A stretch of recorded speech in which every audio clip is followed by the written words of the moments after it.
9th. Let's bring in our traders, Tom Hayes and Scott Bauer.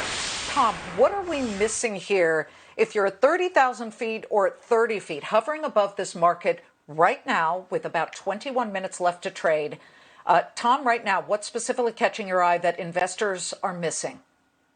Well, Liz, it's back to the future all over again. In 2016, the S&P sold off for 7 consecutive days into the election, and it made all of it back within 2 sessions after the election. Markets don't like uncertainty, and as Phil was saying at the top of the show, this is a great opportunity to look for high-quality stocks that maybe you missed in the weakness in September or back in April, because as we look through here, on a global basis, the IMF is looking at negative 4.4% GDP, which is $3.6 trillion problem.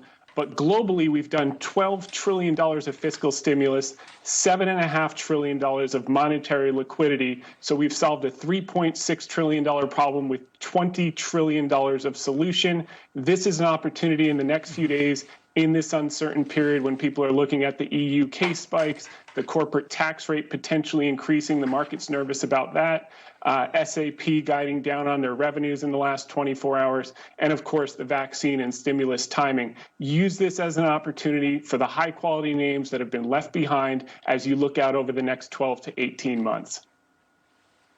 Well, like what, Tom? Can you give us some of your favorites at the moment, or at least what you're seeing clients jump into right now on the floor? Yeah. So what I'm looking for, Liz, is those sectors that are going to grow earnings in 2021 at least as fast as the S&P, if not faster. And if we look at the sectors that are going to outperform off low bases are industrials, materials, and financials, whereas infotech and the hot stocks of this year are actually going to grow at earnings growth at half the pace of the S&P 500. So I want to start to get exposure in industrials and financials. So bellwether names, Raytheon Technologies, Boeing, GE, these are all going to be plays on the vaccine and the recovery of travel, the recovery of the airline industry. And then on financials, just, your big three, JP Morgan, Bank of America, Wells Fargo, really looking out over the next 12 to 18 months because they're very over-reserved. Scott, I have one eye on treasuries, as always, and I'm looking right now at the 10-year, and it is exactly where it was when I looked at it at 7 a.m., 0.80.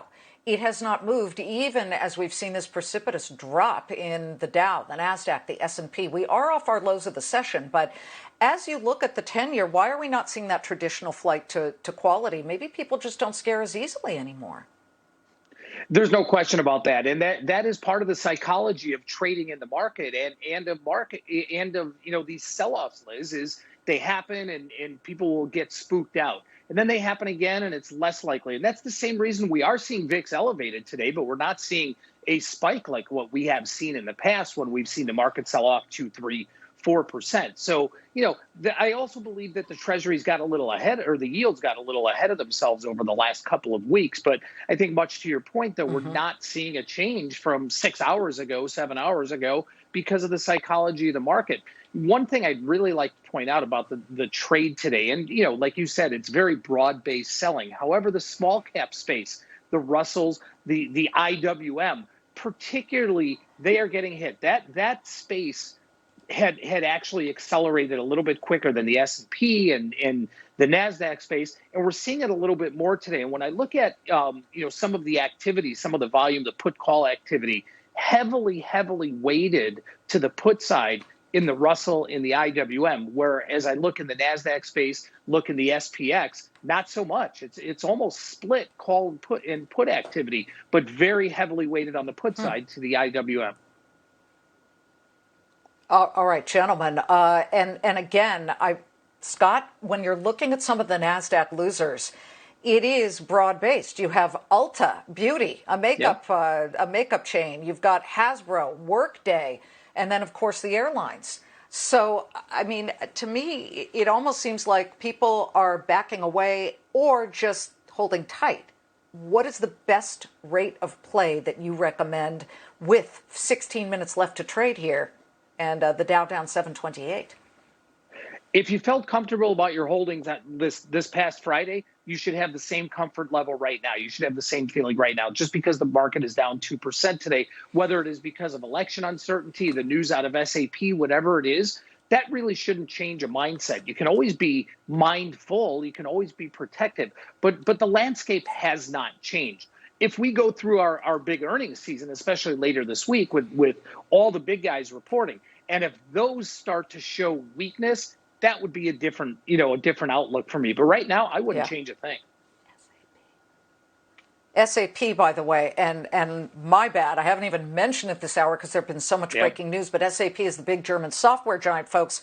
It is getting crushed at the moment. It's down, I want to say, it's a moving target, but down 23% after warning. And this is a big cloud play. And the barrier to entry apparently isn't that difficult because there are a lot of cloud players who are doing incredibly well during COVID. So the fact that SAP whiffed is certainly a problem. I just want to see where they are for the range today. Range for the low was 113.23, high of the session 118, and we're at 114.90 at the moment, down 23%. Guys, great to see you. I want to quickly whip over to Boeing and Raytheon.